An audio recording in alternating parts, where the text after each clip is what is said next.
Journey and the Philippines, Arnel Pineda and the Integration of Corporate Rock. In 2007, the American rock band Journey consisted of white musicians playing concerts before white audiences, mostly in red states with long histories of racial intolerance. That year, the band hired a relatively unknown Filipino singer, Arnel Pineda, as the latest replacement for their iconic former frontman, Steve Perry. From his first performance with the band, Arnel Pineda added a youthful intensity to a group that had been written off as dinosaurs. His presence added thousands of new fans from the immigrant community. And when they played the Philippines for the first time in 2008, they discovered a new fan base that had always been waiting for them. In 2020, when Journey reformed over legal issues, the new band included Pineda and two mainstays of San Francisco's African American community. Thanks to Pineda, Journey allowed itself to become what Americans call majority-minority. This paper, part of a larger book project on race in American popular music, will discuss Arnel Pineda's background and how his membership in Journey has altered the face of American rock music. Arnel Pineda was born in Manila to a downwardly mobile family.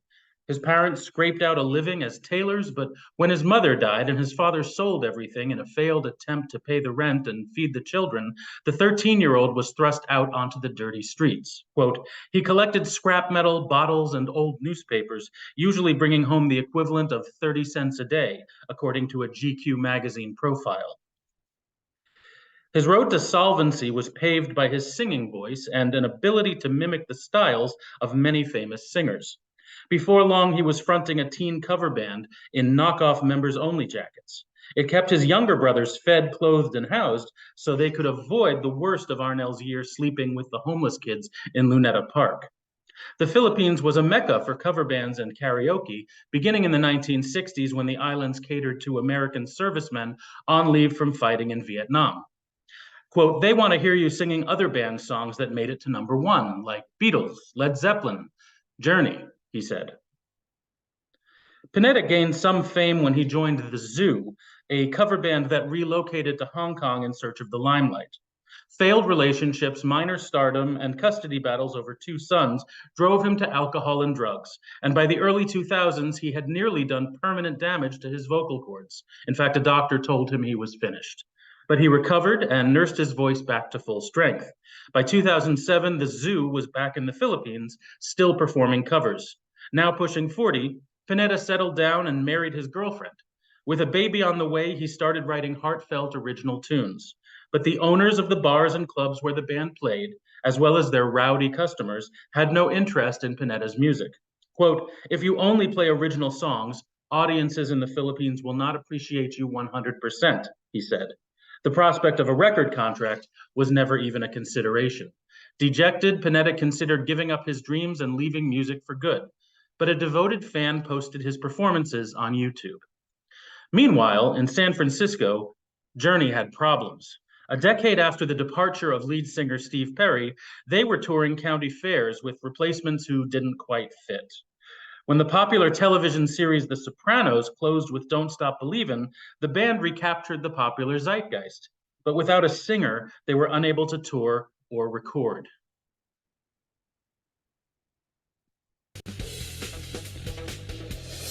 Hi, everybody. I'm Nancy O'Dell, and we are bringing you the ET interview.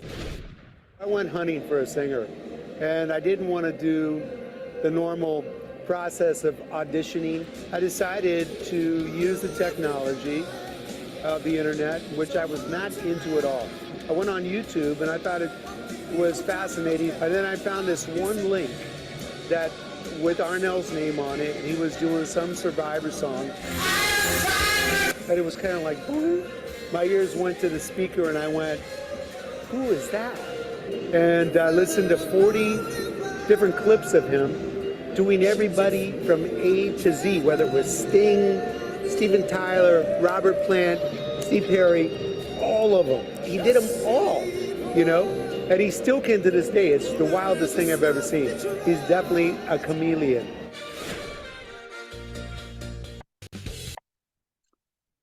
When Pineda saw Sean's email, he didn't believe it was really him. At first, he thought it was a prank, But Sean had included his private phone number, and after several clarifying questions, the singer agreed to try out. Management and legal arranged a travel visa, and when a Filipino customs agent asked him why he was heading to the United States, Pineda replied that he was going to audition for Journey. The agent asked him to sing some of their tunes. Within weeks, Pineda had recorded his first album with Journey, Revelation. Pineda's take on Faith in the Heartland, a rocker from a previous Journey album, demonstrates the singer's emotional range. Its lyrics speak to what it is to be American. Yes, it's a song about white American church-going farmers, red meat for red state fans. But Pineda also makes it about a homeless kid from Manila and what it really means to be an American, to be a striver, to come from somewhere else.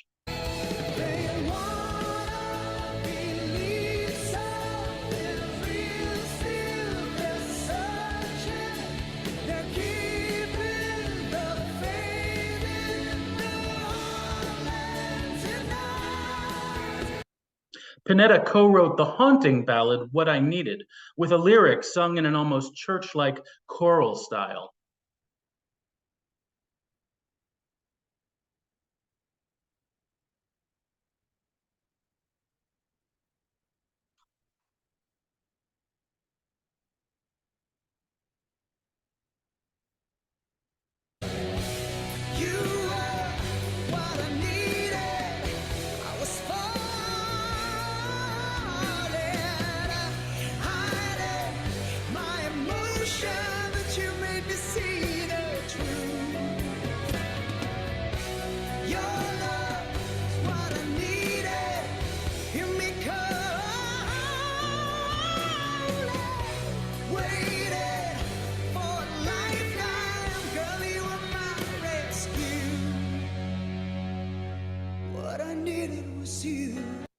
Reviews were mixed. Ben Ratliff of the New York Times said that, quote, Pineda, who sings hard and with the appropriate vulnerability, gives it some distinction. The band seems to have taken rock vitamins, while Jody Rosen at Rolling Stone called it pure schlock, but the craftsmanship is formidable. What they might have said was that Pineda's youth had revived the aging rockers. Released to retail exclusively through Walmart, the album resurrected Journey on the Billboard 200, peaking at number 5 on June 20th, 2008. And it was simultaneously certified gold and platinum later that year. Pineda soon also proved revitalizing for the band's live act. Here's their first gig at Viña del Mar, Chile.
It was not lost on the press that Arnel Pineda was the first man of color to serve as the band's lead vocalist.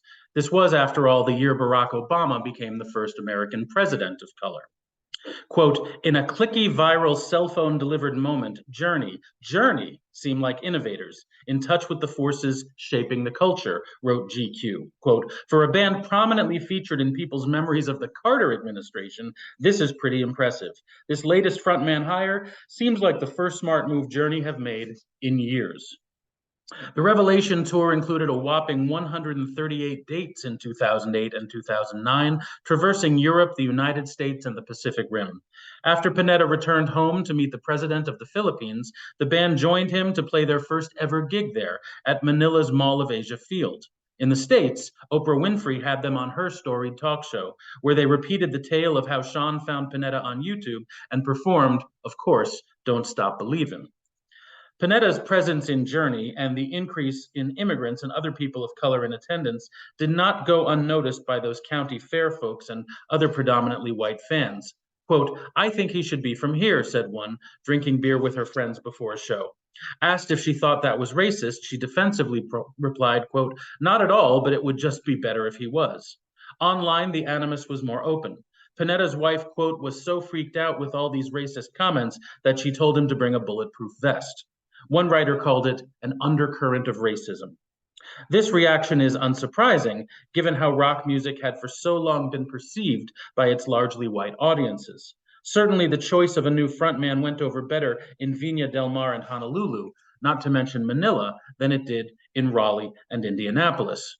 In the end, with the album selling platinum and the tours pulling in more than ever before, whatever racism the band faced paled in comparison to their renewed success.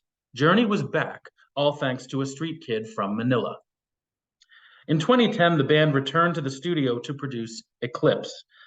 Pineda's writing credits were limited to 2 of the album's 11 tracks, still clearly not being given the writing reins, no matter his singing talent. He had, not unreasonably, given up his dream of singing his own music for $1 million salary, but the 2 he co-wrote are excellent.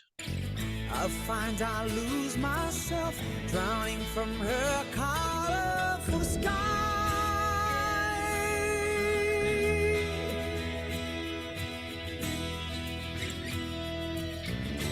I'm aware of her grace, those careless kisses.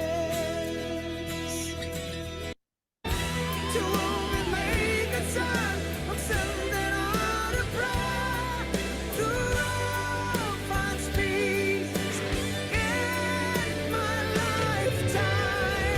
To whom it may concern, are you listening? Are you there? I'll keep my hopes for paradise alive. I close my eyes. As with the prior album, reviews were mixed. In Rolling Stone, Karen Gans gave it only 2 stars, calling the album bloated. And Scottish reviewer Ross Muir astutely noted that, quote, "the voice of Journey on Eclipse isn't Arnel Pineda, it's Neil Schon." The album did almost as well on the charts, peaking at number 13 on the Billboard 200 on June 10th, 2011. However, it was on the charts only briefly. Sales were lackluster. The Walmart stunt did not work this time, and the album did not muster even a gold certification. Whatever chemistry it was that had launched these vintage rockers back into the popular conversation in 2008 had clearly failed to do so this time around. No worries. The live act continued to rake in tens of millions of dollars and pushed the band into its 2017 induction in the Rock and Roll Hall of Fame, with Pineda performing but not receiving hall membership, which went to his storied predecessor, Steve Perry, pictured here in the center and with Pineda in the bottom corner. When a 2020 band feud resulted in the removal of 2 longtime members, guitarist Neil Schon replaced them with African-American drummer Narada Michael Walden, an accomplished producer and songwriter, and bassist Randy Jackson, an A&R executive and longtime host of the popular Fox television program American Idol. The album they released in 2022, Freedom, was recorded in multiple locations due to the COVID-19 pandemic. Largely written by Sean, Kane, and Walden, Pineda got a credit on only 1 song. More importantly, the personnel change produced no discernible racist response among the fans. In little over a decade, Journey had transformed from 5 white men playing county fairs to a majority-minority group playing arenas from Japan to Germany. Pineda remained humble. So what I'm wondering, Arnel, whether or not, everybody has dreams. And all of us, from time to time, you've seen people, I've seen Tina Turner on stage and think, God, I wish I could be like that.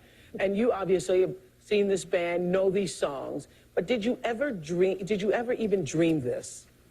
Never. You know, I've seen enough pain and, you know, poverty in the Philippines that, you know, I never dreamed that big. All I wanted was, you know, to be able to get out of it, the pain and the poverty, and, you know, live decently. He started a foundation to help struggling kids back home across the Pacific. For Pineda, the poverty was real and the success was sudden. He did indeed go, like Steve Perry before him, from rags to riches, and he never stopped believing. Thank you.